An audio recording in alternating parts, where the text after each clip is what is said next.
મુક્તના ભેદનું, આંબલીની ડારીનું. સ્વામિનારાયણ રે સંવત 1877 ભાદરવા સુધી છઠને દિવસ સંધ્યા સમયે શ્રીજી મહારાજ ગામ શ્રી સારંગપુર મધ્યે જીવા ખાચરના ઓરડાની ઓસરીએ ઢોલિયા ઉપર વિરાજમાન હતા ને સર્વે શ્વેત વસ્ત્ર ધારણ કર્યા હતા અને પોતાના મુખારવિંદી આગળ મુનિ તથા દેશ દેશના હરિભક્તની સભા ભરાઈને બેઠી હતી. પછી શ્રીજી મહારાજ બોલ્યા છે, ભગવાનના ભજનનો કરનારો જે જીવ, તેની દ્રષ્ટિ જેમ જેમ સૂક્ષ્મ થતી જાય છે તેમ તેમ એને પરમેશ્વરનું પરપણું જણાતું જાય છે અને ભગવાનનો મહિમા પણ અધિક અધિક જણાતો જાય છે. તે જ્યારે એ ભક્ત પોતાને દેહરૂપે માનતો હોય ત્યારે ભગવાનને જાગ્રત, સ્વપ્ન, સુષુપ્તિના સાક્ષી જાણે અને જ્યારે પોતાને જાગ્રત, સ્વપ્ન, સુષુપ્તિ થકી પર માને ત્યારે ભગવાન તે થકી પર ભાસે છે. પછી જેમ જેમ સૂક્ષ્મ દ્રષ્ટિ થતી જાય તેમ તેમ ભગવાનને પોતા થકી પર જાણતો જાય અને મહિમા પણ વધુ વધુ સમજતો જાય. અને પછી જેમ જેમ પોતાની વૃત્તિ હેતે કરીને ભગવાન સંગાથે ચોંટતી જાય તેમ તેમ ઉપાસના સુધી દ્રઢ થતી જાય. ત્યાં દ્રષ્ટાંત છે, જેમ સમુદ્ર છે તેને વિશે કીડી પણ જઈને પાણી પીવે અને ચરકલું પણ પીવે ને મનુષ્ય, પશુ, ઘોડા, હાથી તથા મોટા મોટા મગરમત્સ્ય એ સર્વે સમુદ્રનું જર પીને બરિયા થાય છે, પણ સમુદ્ર લેશ માત્ર ઓછો થતો નથી.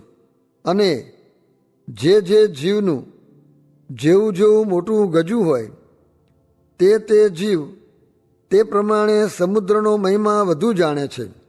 વળી બીજું દ્રષ્ટાંત છે, જેમ આકાશ છે તેને વિશે મચ્છર ઉડે ને ચરકલું ઉડે ને સમરા ઉડે ને સિંચાણો પણ ઉડે અને અનલ પક્ષી પણ ઉડે ને ગરુડ પણ ઉડે, તો પણ એ સર્વેને આકાશ અપારનો અપાર રહે છે. અને જેને પાંખને વિશે વધુ બર હોય તે આકાશનો મહિમા વધુ જાણે છે અને પોતાને વિશે ન્યૂનપણું સમજતો જાય છે.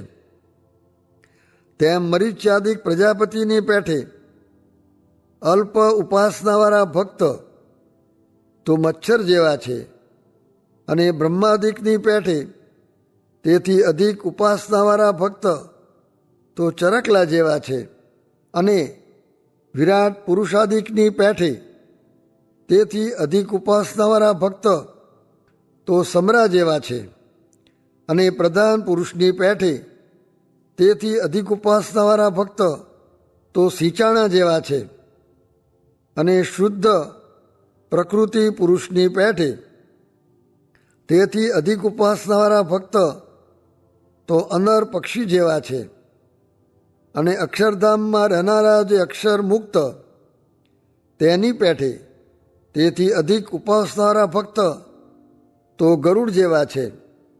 અને એ સર્વે ભક્ત જેમ જેમ વધુ સામર્થ્યને પામ્યા છે તેમ તેમ ભગવાનનો મહિમા વધુ વધુ જાણતા ગયા છે અને જેમ જેમ વધુ સામર્થ્યને પામતા ગયા તેમ તેમ ભગવાનને વિશે સ્વામી સેવકપણાનો ભાવ અતિ દ્રઢ થતો ગયો છે. અને જ્યારે ભજનનો કરનારો જીવ રૂપે હતો ત્યારે એ જીવમાં ખદ્યો જેટલો પ્રકાશ હતો. પછી જેમ જેમ ભગવાનનું ભજન કરતાં કરતાં આવરણ ટરતું ગયું તેમ તેમ દીવા જેવો થયો પછી મશાલ જેવો થયો, પછી અગ્નિની જ્વાળા જેવો થયો, પછી દાવાનર જેવો થયો, પછી વીજળી જેવો થયો, પછી ચંદ્રમા જેવો થયો, પછી સૂર્ય જેવો થયો, પછી પ્રલયકારના અગ્નિ જેવો થયો, પછી મહાતેજ જેવો થયો. એવી રીતે પ્રકાશ પણ વૃદ્ધિને પામ્યો અને સામર્થ્ય પણ વૃદ્ધિને પામી અને સુખ પણ વૃદ્ધિને પામ્યું. એવી રીતે ખદ્યોતથી કરીને મહાતેજ પર્યંત આદ્ય, મધ્ય અને અંત જે ભેદ કયા તે સર્વે મુક્તના ભેદ છે. તે જેમ જેમ અધિક સ્થિતિને પામતા ગયા અને ભગવાનનો મહિમા અધિક જાણતા ગયા તેમ તેમ મુક્તપણામાં વિશેષપણું આવતું ગયું. એમ કહીને શ્રીજી મહારાજ જય સચ્ચિદાનંદ કહીને ઉઠ્યા.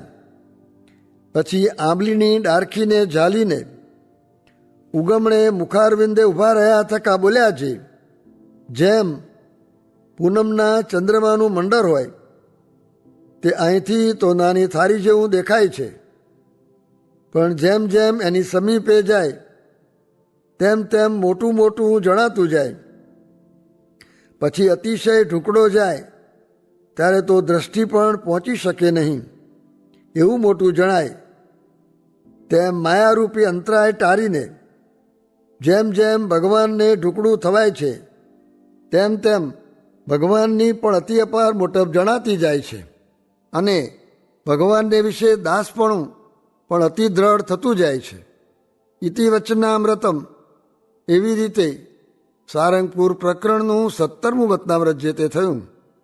અક્ષરધામમાંથી અહીં પોતે પુરુષોત્તમ જીવના કલ્યાણ કરવાને સ્વતંત્રપણે આવે અને અનંત જીવનો મોક્ષ કરીને ચાલ્યા જાય. સ્વામિનારાયણ સ્વામીએ વાત કરી છે, ભગવાનને સંભાળીને જે ક્રિયા કરે છે તો પણ તે નથી કરતા અને તે અકર્તા છે, ને તે વિના તો બેઠો છે તો પણ કરતા છે, અને ભગવાનને સંભાળીને ખાય છે, બોલે છે, જુએ છે, સૂવે છે, ચાલે છે ઇત્યાદિ જે ક્રિયા કરે છે તો પણ તે કાંઈ કરતો નથી અને તે તો અકર્તા છે. સ્વામિનારાયણ સ્વામીએ વાત કરી છે, એક દિવસ સાધુએ ઘણી ભક્તિ કરી તે જોઈને મહારાજ રાજી થયા ને પછી વાત કરી છે, કામ, ક્રોધ આદિ જે અંતરશત્રુ છે તે જીવથી જીતાય તેવા નથી, પણ અમે ને મોટા સાધુ તમારા પક્ષમાં છીએ, તે અમે મદદ કરશું એટલે જીતાશે, માટે તમે હિંમત રાખીને મંડ્યા રહેજો. તે ઉપર ટીટોળીએ ગરુડની સહાયથી સમુદ્ર પૂરી દીધાની મહારાજની કહેલી વાત કહી. હરે સ્વામીએ વાત કરી છે, મોટાનો રાજીપો થયા વિના વાસનાનું બીજ ટળે નહીં, ને ન દોડવું હોય તો દોડાય, ને ન જોવું હોય તો જોવાય, એવું અવસ્થાનું બળ છે.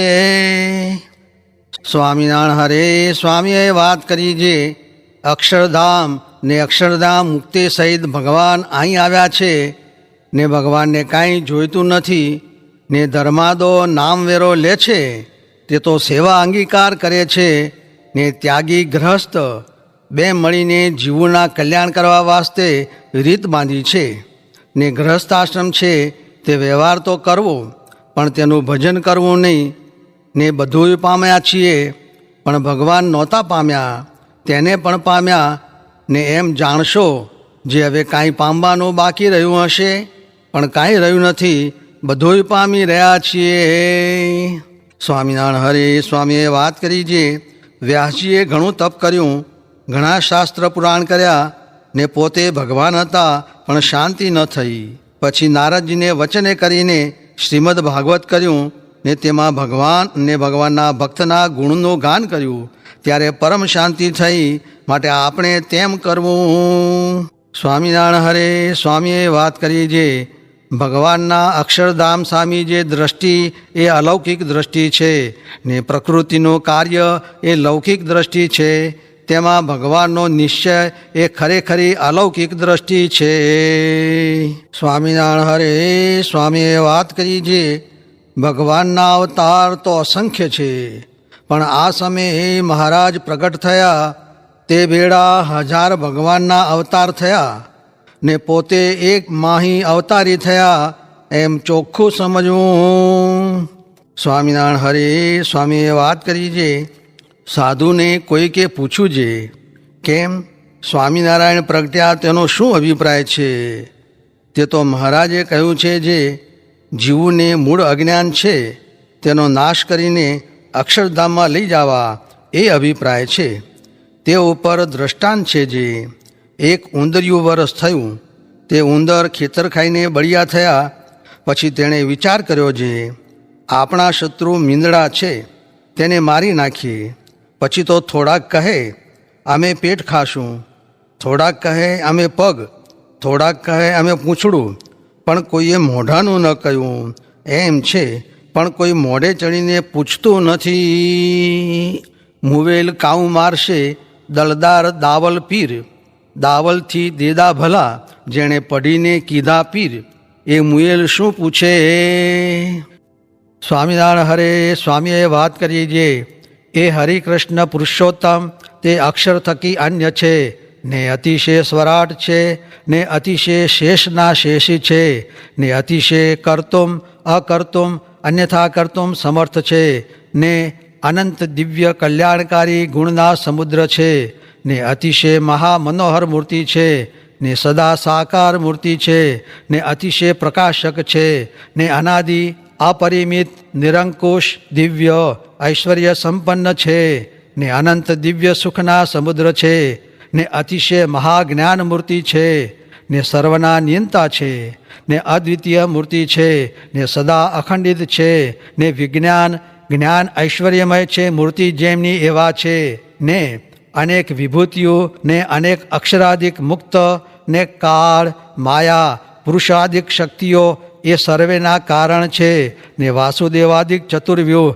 તથા કેશવાદિક 24 મૂર્તિઓ તથા રામકૃષ્ણાદિક અવતાર એ સર્વેના ધરનારા છે ને ઉત્પત્તિ સ્થિતિ ને પ્રલય એ સર્વકાળને વિશે સદાય દિવ્ય વિગ્રહ ને અજિત મૂર્તિ છે ને એક થકા અનેક રૂપે છે ને અનેક રૂપ થકા એક છે ને અનેકના અગ્રજ છે, પરમાત્મા છે, પરમેશ્વર છે, પરમ કારુણિક છે, પુરુષોત્તમ છે, પૂર્ણકામ છે, પરાત્પર છે, પરબ્રહ્મ છે ને સ્વરૂપ સ્વભાવ ગુણ ઐશ્વર્ય તેણે કરીને જેની કોઈને ઉપમા દેવાતી નથી એવા સર્વોપરી પ્રસિદ્ધ છે ને અત્યંત નિર્વિશેષ જ્ઞાન બળ તેજ ઐશ્વર્ય ઇત્યાદિ પ્રત્યક્ષ હરિકૃષ્ણ પુરુષોત્તમનો અપરિમિત મહિમા છે. તેને યથાર્થ કહેવા જાણવા દેખવા સાંભળવા ને પામવાને કોણ સમર્થ છે? કોઈ નથી.